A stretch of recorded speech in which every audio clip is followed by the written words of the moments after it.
Yeah. I'm notorious. I'm rocking. I'm rolling. Yeah. I'm moving to the groove. Play that funky music. The mission today is to sharpen your swords and get you ready for battle. It's time to fine-tune your craft and make you the best in what you do. The mission is to equip you to help anyone purchase what they need. We'll share the best advice from the best in their industry. You'll be listening to a conversation you wish you had with the mentors you wish you had. Take what makes sense to you and makes you better in your career. You guys, Bruce Lee said it best. Absorb what is useful and discard what is not. Hey, everybody. Welcome to the Commission Mission. My name is Eric Gervais.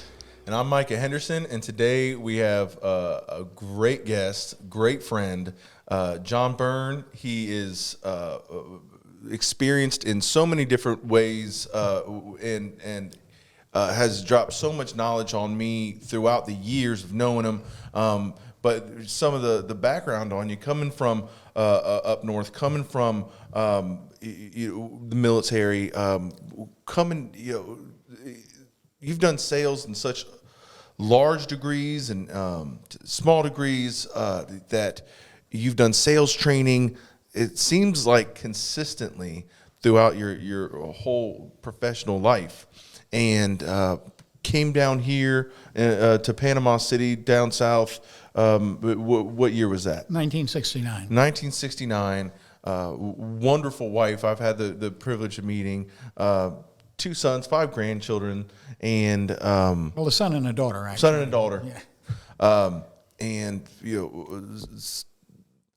such a full life that just in conversations with you, you never know what's going to come, but you're going to give some bit of knowledge that is usable in your daily life, that if you apply it, because what's the point in having these great learning experience if you don't apply it? Why even have it? I've grown professionally in sales just from being your friend for the last several years. Oh, thank you. So, John, thanks for coming out. Well, it's great to be here this morning. It really is. I love the name of the show, Commission Mission, because, That's the mission.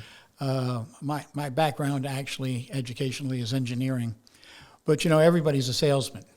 And there's something, sometimes people don't like the concept, the term salesman. I'm a salesman. They want to be a professional representative. Consultant. They want a consultant, any number of things. But if you own your own company, you better be your best salesman.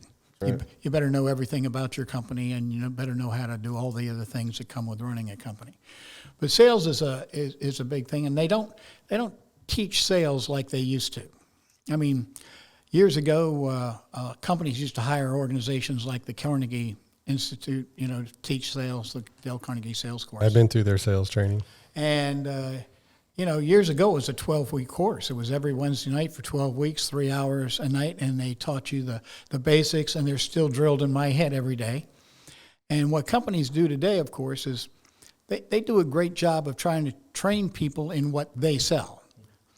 But the companies that I had worked for and was blessed to work for were dedicated to the idea that they wanted their salespeople to know how to create something from nothing. And of course, and understanding there's a lot of difference between marketing and sales. Mm-hmm. A lot of people confuse the two. Marketing is what gets the salesman in front of the prospect. I mean, that's really what it boils down to. And as always, it's not a matter of how well you do a presentation, but the number of times you get to do that presentation during the course of the day, the week, the year, or whatever. Well, it's a game of numbers. The funnel starts big at the top for a reason. You're absolutely right. You're absolutely right about that. But when I think about the basics of sales, like I said, they're drilled in my head, and it's basically the 5 big things were attention, interest, conviction, desire, and close. And that came from a book, The 5 Great Rules of Selling by Percy Whiting, and that was basically the course book that the Carnegie Sales courses use. Mm-hmm. Because when you go through those 5 points, you've got to do every one of them if you're going to be able to take somebody from nothing and eventually get them to think your way. As salespeople, we're professional persuaders. I mean, that's That's really right. what we are. We have a great idea. We have something we think is really going to benefit somebody else, and we want to convey that to them and help them make a decision that's going to be positive for them. And on top of those 5 rules, we were having this conversation the other day that I really liked, just the way you put it, about handling objections. Of course, there are going to be objections, and a lot of times people try to have the answer to every objection already in your head, and whether you try to do it or it just grows over time. Like I haven't heard an original objection in years, so I've already thought about how to combat that. But your perspective is coming at it from the other way. Yeah, my perspective is pretty simple when it comes to objections. Obviously, if you're going to talk to somebody, they're going to have questions, right? And if they don't have any questions, well, then you're in trouble. Mm-hmm. So you want them to have questions. Some people call those objections, but they're concerns. And if you're a professional in your craft, you've heard those same objections over and over and over again, or you're paying attention to the economy or whatever it is. So I've always believed in bringing up objections on my terms instead of waiting for them to come up on their terms. How many times as a professional salesperson have you heard somebody say, we need to think it over? Right? That's the bit. We don't have any money. That's one of the top 5 for sure. There's money. Well, there's 2 things you got to realize that you can't sell. There's 2 things you can't sell. You can't sell poverty. All right? There's no reason to do a wonderful presentation about a Ferrari to some kid that's got $25 in his pocket. He'd love to have a Ferrari. You'd love to sell him a Ferrari, but Yeah. you can't sell That's a poverty. legit objection that he might have. Really don't have the money. All right, and the other is ignorance. People who are just so closed off that no matter what you say, no matter how logical it is, no matter how reasonable it is, if you think back in your life, how many times have you done something you probably shouldn't have done? I can think back my life today. and yet didn't do the things that you should have done? Yeah. I mean, it's human nature. It's what it is. So as professional persuaders, it's our job to simply change their thinking. So, and there's a lot of books out there that will help do that, because if you don't work for a company that's going to take the time to actually train you in sales techniques, then you've got to teach yourself. Mm-hmm. And there are great books out there. Like I talked about the 5 Great Rules of Selling by Percy Whiting. The problem with those older books is they give you references to people that young people don't know. Mm-hmm. If I said Diamond Jim Brady, most people would know Diamond Jim Brady if they fell across him in the morning. Well, he's been dead for a long, long time. But what Diamond Jim Brady did is he sold railroad cars. Big sales, huge stuff. But the way he did it was very interesting. They go into that in that particular book. When we think about people, we think about Cook, and we think about Bill Gates, and we think about, those people, the Apple folk and the Microsoft folk and modern day. So that's what we try to reference. So when I train salespeople today, when I take the time to do that, I try to take the same principles but just update it. And the principles haven't changed. Well, and the principles are the principles no matter what you're selling, whether it's a product or service, no matter what the product is, because people are still people. Human nature was the same with Percy Whiting as it is with Absolutely. us now. And in saying that, one of the things that I come across a lot, especially as recruiting new real estate agents to work with me, is a lot of people will say that they're not good at sales. Sales isn't their strong point, but yet this is the same person that's convincing me that they're not good at sales. They don't even realize they're selling me on the fact that they're not a good salesman. They're persuading you, right? Yeah. So we do this all the time. We do it subconsciously, and we don't realize. So I love the fact that you mentioned that we're always selling. Everybody's always selling, and when we put a light on that, and you realize that, it's much easier to create a relationship around that, because like you said, we're professional persuaders. You're just trying to convince someone of your point. That's really what you're trying to do. That's it. I mean, that's what politicians do, don't they? They have a viewpoint, and they're trying to convince the general public that their viewpoint is correct. And the way they do that is they sell their ideas, right? And how they're going to accomplish them. So when we were thinking about objections, like I said, and if you know what the objections are, or you can anticipate objections, I think one of my favorite examples is I ran into something years ago, I went by to talk to a family about some things, and it was the 12th day of April. Now, most people don't put any significance on the 12th day of April, but I did because I knew it was 3 days before the 15th day of April, and the 15th Sure. day of April is the tax time. Okay. So what objection was I going to listen to that day when I was there to basically, quote unquote, close the sale? You have to see what they have to pay in taxes. Yeah, I got to see what I got to pay in taxes, or I've got to do whatever. So when I walked into the home and I sat down and talked to them about what we were talking about, I looked at this gentleman who was a businessman, and I said, boy, I bet this is a rough time of year for you financially. I said, you've got the 15th of April coming up, pay all these taxes and that kind of stuff.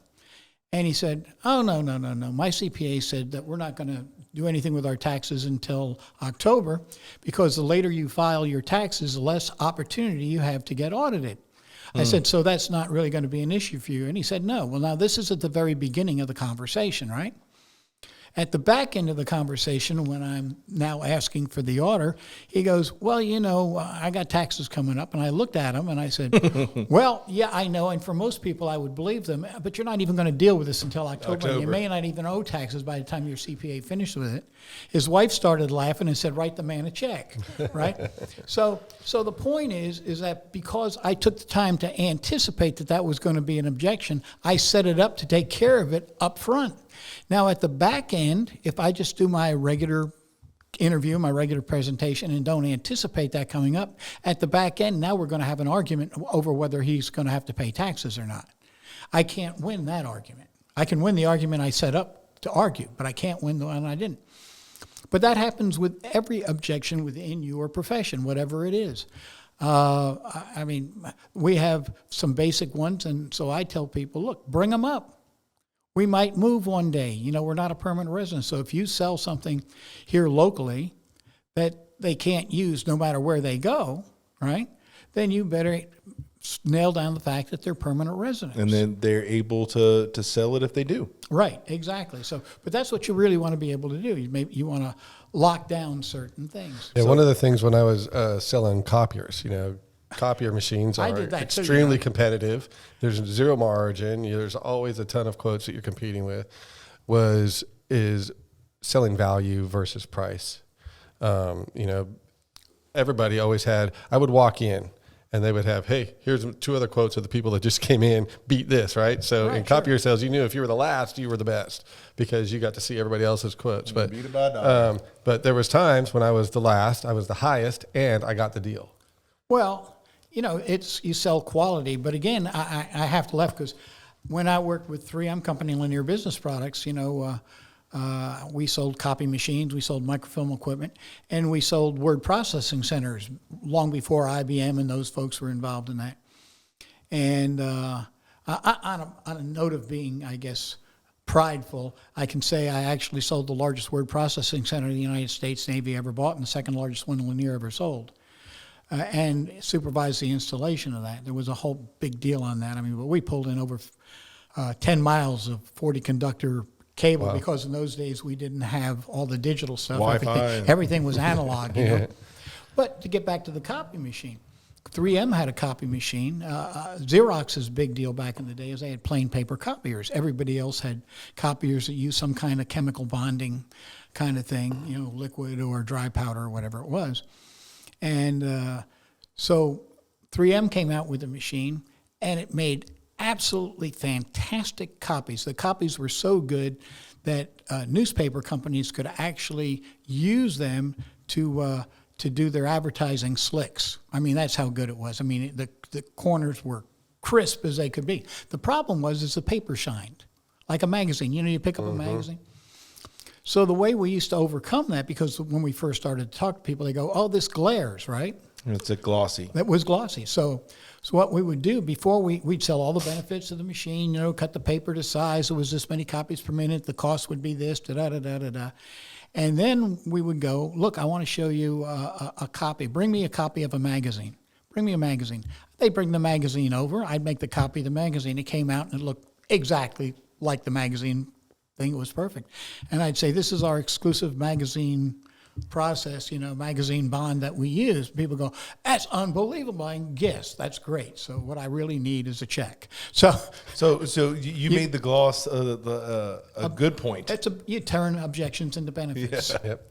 So that's what you do, and that's what you train and teach people how to do. That was one of my favorite Carnegie objections, is when objection handlings was, if someone tells you that they can't afford that, is to find that that's exactly the reason that they need it. Right, exactly. So Sure. whatever objection they're giving you, you turn it around to that's exactly why you need it. Well, when people and that one's worked Yeah, quite a few times for me. Yeah, and when it comes to money, the question is, do they have any money? Do they think the cost is too high? Do they don't think there's a value for their money?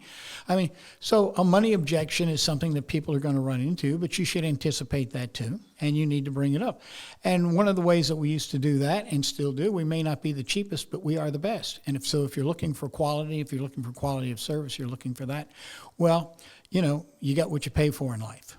So, That's right. those are the things that you try to do in a very professional manner. Something else that I know that you do very well, and I'm sure it's from 45 years in the funeral business, but using emotion.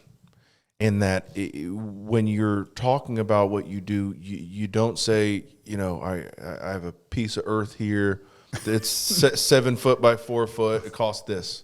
Right. That's not it. It's you handling this for your loved ones and the peace of mind. And when you're going through this hard time, you're not going to have to go through an even harder time. And we sell family estates, basically. A place for family. I used to say all the time. I did an ad years ago, and it used to go, funerals are saying goodbye, cemeteries are for remembering. That's why they call them memorial gardens, and that's why you want to have a place there, a place to go. Even with cremation, sometimes people say, I want to take the cremains home, and I go, okay, I can see where you might want to do that for a period of time. But, your husband, your son, your daughter, whatever it is, your wife, had a tremendous number of friends. And interestingly enough, all of us at some point in time have lost somebody that we really respected or loved or had a business connection with. And at some juncture in time went by the cemetery and spent 30 seconds, a minute, 2 minutes, and just reflected on that particular person. But it's hard to knock on somebody's door at 3 a.m. going, hey, I was thinking about Fred the other night, and I just wanted to come by and visit him on your mantle. sit with his urn. Yeah. So it's always good to have a place to go. And you don't want people to lose things. Every once in a while they find Uncle George's cremated remains in the closet, and he's been there for the last 40 years. And the kids come along and go, who is this? And, why is he here? Why is he here? Right. So we get calls all the time. Look, what should we do, with this? And so it's important that we deal with those particular issues. But again, it's an educational process. And using emotion to persuade and to make sure that they can realize ahead of time what feelings they're going to have to deal with when the time comes, and what negative feelings that they're going to save their loved ones from having. Well, it's interesting because we've talked about everything from copy sales to cemetery and that kind of stuff, and a half a dozen other things. I've done real estate development. I've put in roads and underground utilities and a zillion other things that I've done. But it comes down, we were talking about the 5 points, attention, interest, conviction, desire, close. Well, that point that you're talking about is a point of those 5. The one that salespeople miss the most is the desire part of that sale. Mm-hmm. They know how to get somebody's attention. You do your advertising, you do whatever you do on Facebook or Google or whatever the thing is, how you get people's attention. That's one thing. You gain their interest by talking to something they're interested in, right? I mean, that makes sense. When we do the conviction part of the sale, that's the logic. It costs this much, it's less expensive in the long run, and here's all the evidence that backs that up, and that's why you should do it. But the desire part of the sale is the part where you're painting a word picture of them benefiting from your product. In your mind's eye. And your service. Yes, and your mind's eye, and that is it. Picture in your mind's eye. You're selling a guy a car, right? And you talk to him in terms of picture in your mind's eye, you're in the convertible, you're driving down the beach, the top is down, right? The wind in your hair. The wind in your hair. He's no longer buying a car, he's buying an experience, right? And that's what we do in everything that we sell. Highland Finance, helping you prepare for life. IRS takes your money, stock market risks your money, and inflation reduces the buying power. At Highland Finance, we believe you should feel confident in your future. Our proven track record helps our clients prepare for life. Call 359-5989. You know, how That's does- what how- we do in real estate. You know, when you walk a client into a new house, it's not, you don't talk about what size beams and it's, wow, look at this.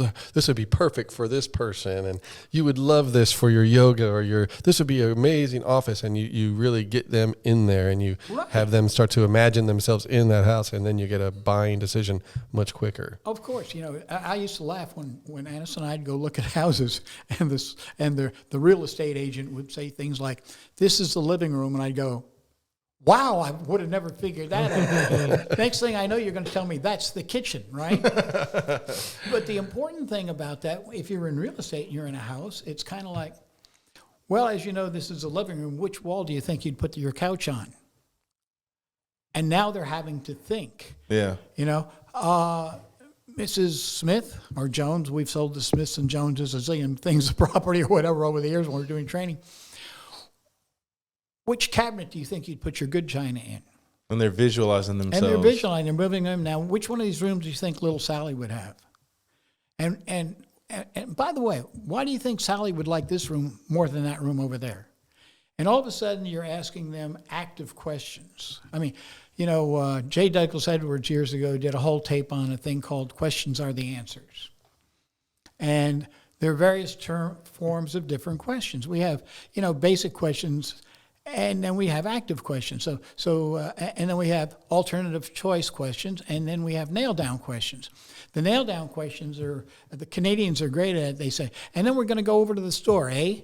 Well, that's a nail down. What's that all about? Isn't it? Yes, it is. So the only reason to make a statement is to follow with a question, right? And that's a nail down, right? And the more you do it, you find out you can't stop it, can you? Because that's another nail down, isn't it? And you can drive people crazy with that, can't you? But those are nail downs. So alternative choice, there's not, do you want it in blue? It's, do you want it in blue or would you rather have it in white? As long as they're choosing one of the two, Yeah. They're persuaded. they're persuaded, right?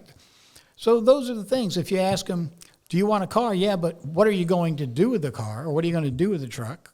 You know? And today, do people actually buy vehicles? I don't think they do. They buy the sound system. They buy the GPS. They buy the big screen in the front of the truck. They don't talk in terms of horsepower and all that stuff, you know, anymore. They're going, yeah, I saw this new car, man. You can't believe it. It's got the GPS. It's got this. It's got that. Man, the surround sound in this baby, it'll knock you out. That's what they're buying. They're buying an experience. So, you know, those are the things, but you've got to know that. I couldn't help but notice on your table here, you had a book called Think and Grow Rich by Napoleon Hill. One of my favorites. Well, classic. you know, entrepreneurial people need to read Think and Grow Rich. Remember we were talking before about people are so busy You making... heard it here first. You probably didn't hear it here first. You probably heard a lot of other places Well, you know- because it's a classic. Well, you know, people... Well, it was written in the 30s, wasn't it? Right, yeah. People are so busy making a living, they don't have time to make any money, which is just stupid. Mm-hmm. I mean, there's, 4 different ways you can earn money? Now think about that. You can trade your time for money, and if you do That's that... like a 9-to-5 sort of job. Yeah, but there's only so many hours in the day, so you can work 2 jobs. You can work 80 hours a week, but how much life do you have out of that? So you can trade your time for money, and the worst part about that is your tax situation is going to be worse doing that than in any other time. Yep. All right? You can own a business, but at some point in time, businesses own you. All right? But again, tax-wise, that's a sweetheart of a deal. It really is. So how do you use that kind of stuff? And then you become an investor, right? How do you invest? How do you take the money and make it grow? So there's just different ways that you can do it. What was the fourth? Well, you know, Other people's money. other people's money. Yes, that's exactly right. How do you use other people's money? You know, Leverage. leverage. Not just their money, is really their But time. their time, their energy. What can, Was what that, can you was Their that leverage? knowledge. Was that the correct answer? Yeah, I'm impressed. Good job. he's smart. That's why you got him here. Someone's got to be him. Yeah, well, you know, I mean, you know, Mike is. I'm smart enough to have you here. Yes, Come on. Well, if we can get our egos out of this, and Yeah. yeah. Hey, listen, no sweat off of me. Huh? I'm going to tell you something about skin. ego. If you don't have an ego, you cannot be a great salesperson. You've got to be able to. You've got to have enough courage of your convictions, but courage to go out and face. Because salespeople face a lot of rejection. And again, this is a kind of a repeating theme now on our shows is the things that we desire and want most are on the other side of that fear. Right, it is. It's fear of rejection. When I think about our product, when I think about cemetery and funeral home prearrangements, the reason that people don't do that, and the reason they don't have wills. If you have a will, you're admitting that somebody as wonderful as you could possibly die one day, right? And people have a fear of death, and so that's one of the objections that we overcome. I'm so doggone scared I can't stand to think or talk about this. I don't want to talk about it. I understand that, but at some juncture in time, everyone has to deal with that. So my job is to help them deal with it ahead of time so they don't have to deal with it in a bad way. But then the other great thing about being a quote-unquote sales rep or memorial counselor in that regard to what I do, and at this juncture in time in my career, I've been doing it long enough that I get to sit at a table with families who've just experienced a loss that I was at their kitchen table 35 years ago or 40 years ago. And now dad has died and he's 85 years old, and the kids come in and they go, well, what do we owe? And I go, nada. You don't owe us anything. There's going to be expenses for the obituary that gets paid to the newspaper, or flowers that get paid to a florist, or whatever you want to give the minister, priest, or rabbi. And then, of course, certified copies of death certificates. But as far as the services, the casket, the burial property, all the opening and closing fees, your father and your mother took care of that a long, long time ago, and it's all been prepaid. Well, what did they pay for? Well, I had one that wasn't too long ago that the family on just the funeral service side of it had paid $820 with a family car, right? A limo. The limo today is over $600. Yeah. Right? Just a limo. So the point was, how far ahead were they? They didn't pay a dime more. They got the same great service. I had somebody ask me one time, you think about objections. So you're selling peace of mind, really. I am. Oh, that's really what you're selling. And they asked me, they said, well, John, are we going to get the same great service, because we already prepaid it? Somebody comes in and pays that $6,000 today. I go, look, the only thing that the funeral home has is its service.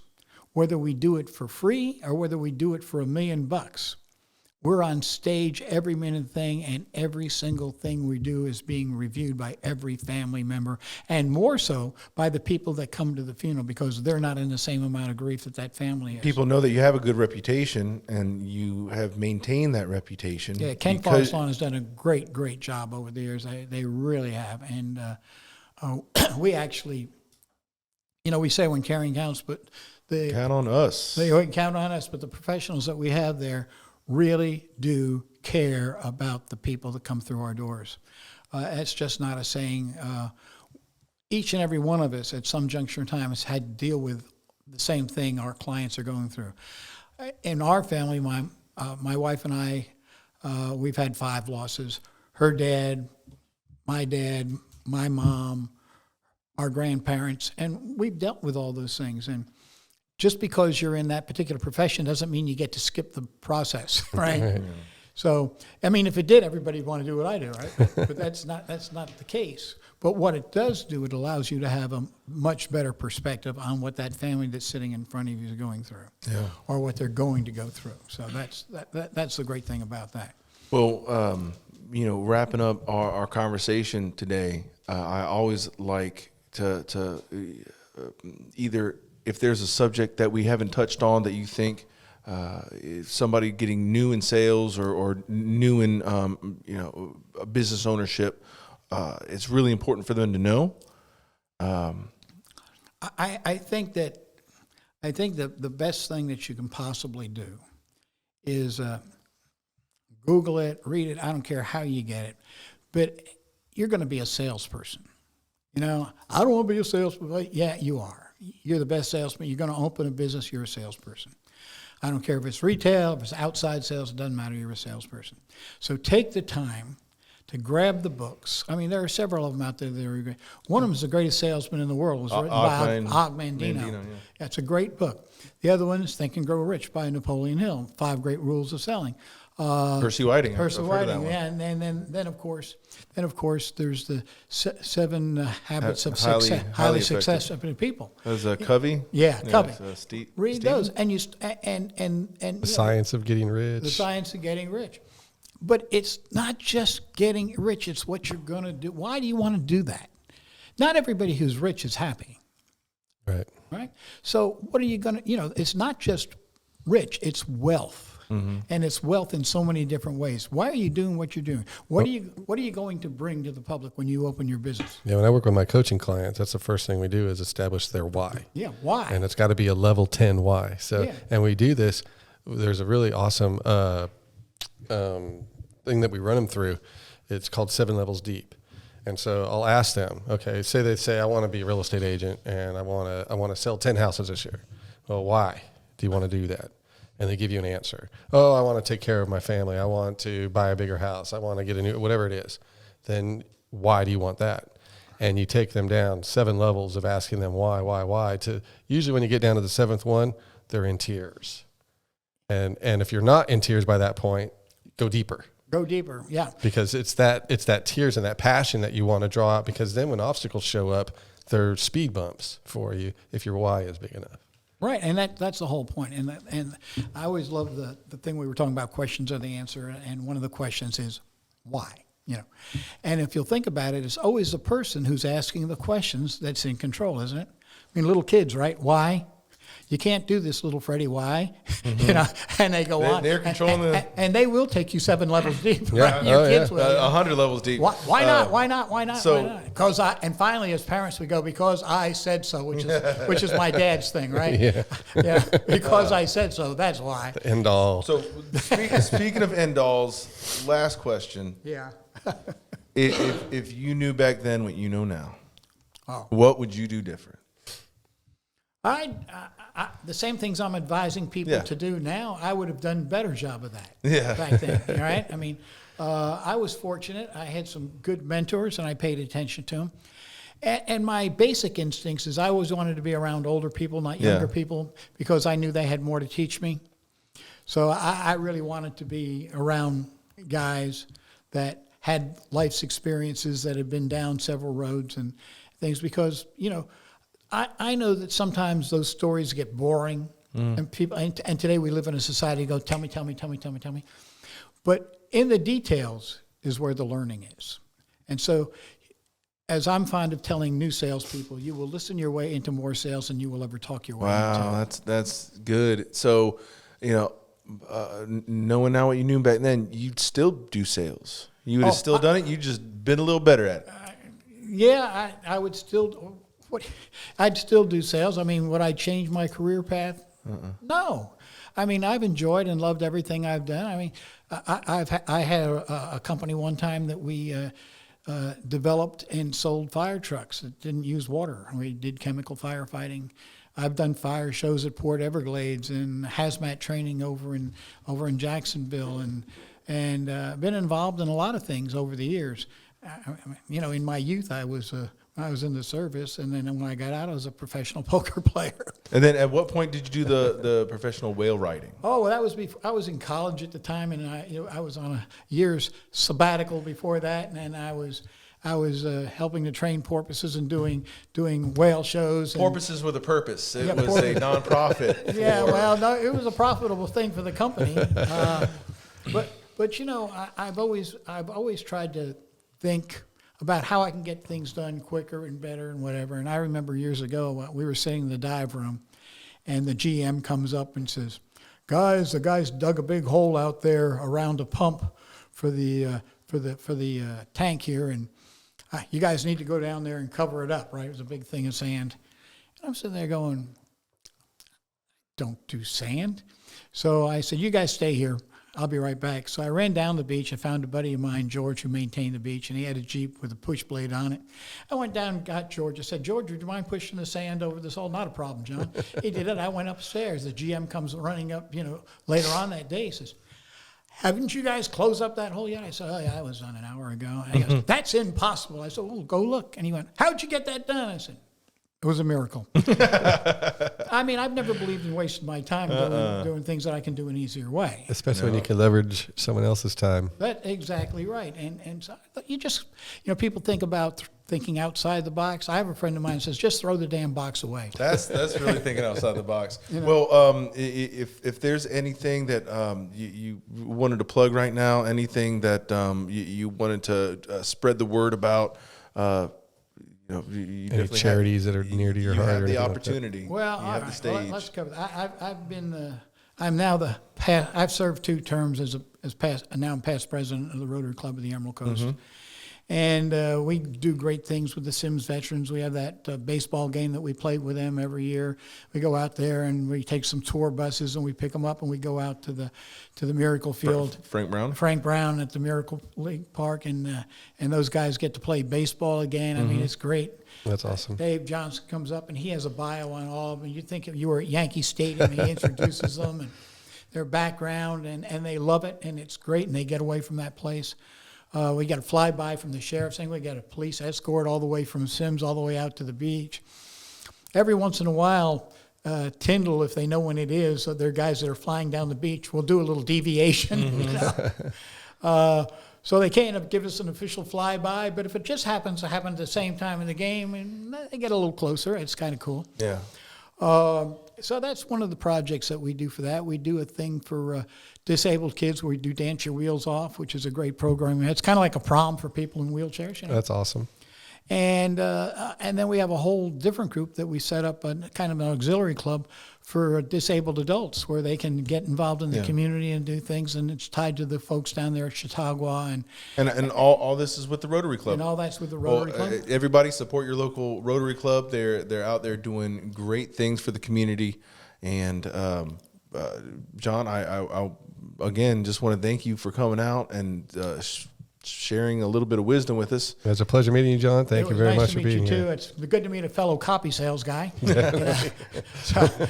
been through the trenches. Yes, All right, through everybody. the trenches of that and other things. Good luck getting through the trenches. I know this is going to help you get a little bit further. Thanks for coming out. I definitely say this is a mission accomplished today. Thank y'all. Thanks. Another great episode of the Commission Mission, Mr. John Byrne. I think one of the things that stuck with me the most, Mike, was the fact that as long as he's been in sales, as much as he's seen, there's the fundamentals that haven't really changed over that whole entire time. So it's just there was a basketball coach that had professional basketball players. They show up to practice for the first day, and he holds up the ball. He says, "This is a basketball. This is now we're going to do free throws." And it was those fundamentals and instilling those fundamentals in our daily business, our daily practice is what leads to having such a hugely successful life. When it comes to the fundamentals, is because certain things don't change, and when it comes to human nature, they don't change. So it doesn't matter if it is a book that was written almost 100 years ago or 50 years ago, and the 5 basic principles, they still they stand the test of time and they still hold true. That a lot of it is directing the conversation, but a lot of it is just listening. And I think the saying of the day for me is you'll listen your way into more sales than you will talk your way into them. Yeah, that was definitely a gold nugget for sure. The active questions of getting people to visualize themselves with your service or product, that's amazing. But what do you do after you ask those active questions? You listen, and so many people don't know how to shut up. I'm one of them. I have to actively tell myself to shut up a lot. But for a long time, I thought sales was trying to convince somebody of something, right? So I had to have that story. I had to convince. And you don't want to have the last story. Right. That's another one. But at some point in time, you just have to let them think and be with the reality that they're going to make this purchase.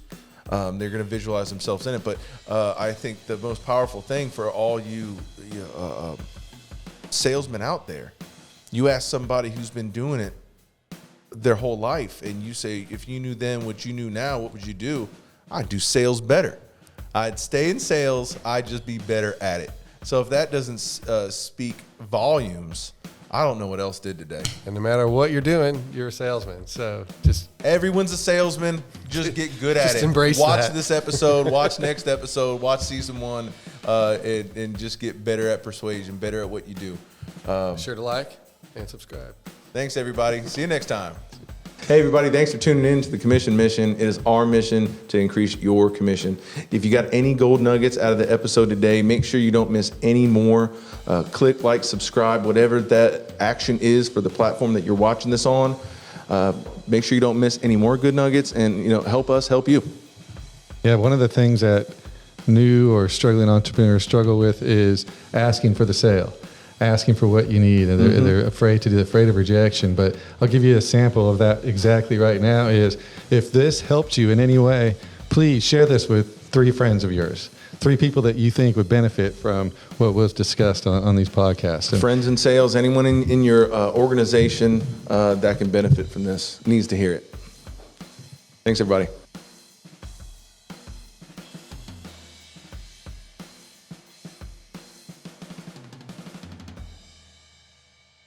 Highland Finance, helping you prepare for life. The profit your business brings in should go to you, not accidents, injuries, and hurricanes. Do a policy review on your general liability and workers' comp today. Our proven track record helps our clients prepare for life. Call 850-359-5989. Highland Finance.